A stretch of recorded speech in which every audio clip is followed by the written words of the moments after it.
Episode की starting होती है विंटरफेल से, जहां जेसीरीज क्रीगन स्टार्क से उसके पूर्वजों की शपथ याद दिलाते हुए टारगेरियन सिविल वॉर में क्वीन रायनिरा का सपोर्ट करने के लिए बोलता है। हालांकि क्रीगन इस बात पर हामी भर लेता है, लेकिन वो सैनिकों की एक फौज ही उसको देने के लिए तैयार होता है, क्योंकि उसकी नज़र में नाइट वॉच और दी वॉल की सेफ्टी ज्यादा इंपॉर्टेंट है। तभी जेस के लिए रेवन एक मैसेज लेकर आता है और लूक की मौत की खबर जेस को पता लगती है।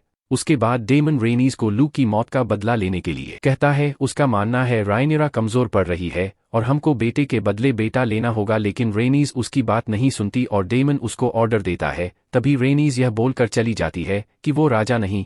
उसके बाद सीन चेंज होता है, जहां कोलिस एलन नाम के नाविक से मिलता है और उसको अपनी जान बचाने के लिए शुक्रिया अदा करता है, और एलन बोलता है जल्दी ही वह अपने भाई की मदद से जहाज रिपेयर कर लेगा। इधर एगॉन की पत्नी रहती है, उसे डर लग रहा है और एगॉन उसे कह देता है डरने की कोई बात नहीं है, अपने पास वह गार है। लेकिन वो ड्रैगन नहीं, चूहों से डरने की कहती है। और वहीं एलिसेंट क्रिस्टन के साथ अपने गलत संबंध स्टार्ट कर चुकी है। तभी एगॉन और बाकी लोग काउंसिल मीटिंग में सिविल वॉर के बारे में बात की जाती है, जहां एगॉन रायनिरा के प्रति अग्रेसिव नजर आता है, लेकिन एलिसेंट और ऑटो प्रॉब्लम को शांति से हल करने के पक्ष में होते हैं। तभी एमंड वहां पर आता है। एलिसेंट उसके आने पर खेद जताती है, लेकिन एगॉन सेज एमंड को उसने बुलाया है और एमंड रिवरलैंड्स में अपना वर्चस्व जमाने के पक्ष में होता है। और मीटिंग के बाद लोरिस एलिसेंट को कहता है उतने देशद्रोहियों को बदलकर का दूसरे नौकर रख दिए। यह सुनकर एलिसेंट खुश नजर नहीं आती। उसके बाद हम रायनिरा को एक किसी अनजान गांव में पाते हैं, जहां उसे उसके बेटे और उसके ड्रैगन की जले हुए पार्ट्स मिलते हैं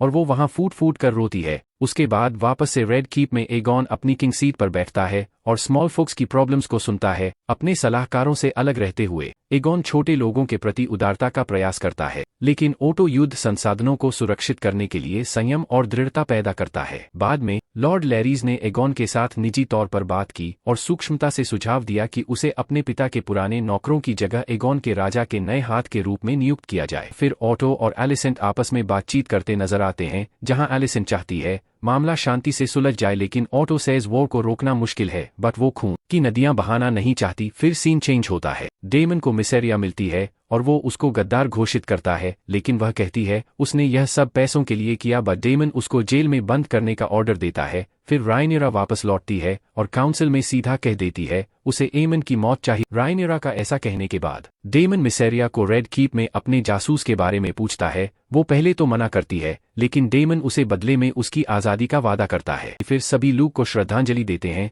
दूसरी ओर एलिसेंट भी वाइसरीज और लूक के लिए कैंडल जलाती नजर आती है। उसके बाद डेमन किंग्स लैंडिंग में एंट्री कर चुका है और चीज नाम के रैट कैचर से मिलता है और उसको रेड कीप के सारे रास्ते पता होने के कारण डेमन एमंड को मारने की सुपारी दे देता है। फिर क्रिस्टन और एमंड एक दूसरे से गुफ्तगू करते और एमंड एलिसेंट को बेवकूफ और अपने दुश्मनों के प्रति उदार कहता है, लेकिन क्रिस्टन एलिसेंट की कोई गलती नहीं बताता और रायनिरा को ईविल बोलता है। तभी ओटो वहां पर आ जाता और कोल को बाहर जाने को कह देता है और एमंड को धैर्य रखने को सजेस्ट करता है। दूसरी तरफ चीज और ब्लड सुरंग के रास्ते रेड कीप महल में इंटर कर जाते हैं और एगॉन को शराब के नशे में बकवास करते हुए देखते हैं और दोनों एमंड को ढूंढते हैं, पर उनको नहीं मिलता। लेकिन चीज को एगॉन की पत्नी हेलेना मिल जाती है। वो उसके गले पर चाकू रख देता है। ब्लड कहता है हमें एमंड चाहिए, लेकिन सामने एगॉन के लड़के लड़की उधर ही होते हैं। फिर चीज बोलता है बेटे के बदले बेटा, और हेलेना से बेटा कौन सा है उसके बारे में पूछता है। वह डर के मारे सच बता देती है और अपनी बेटी को लेकर भाग जाती है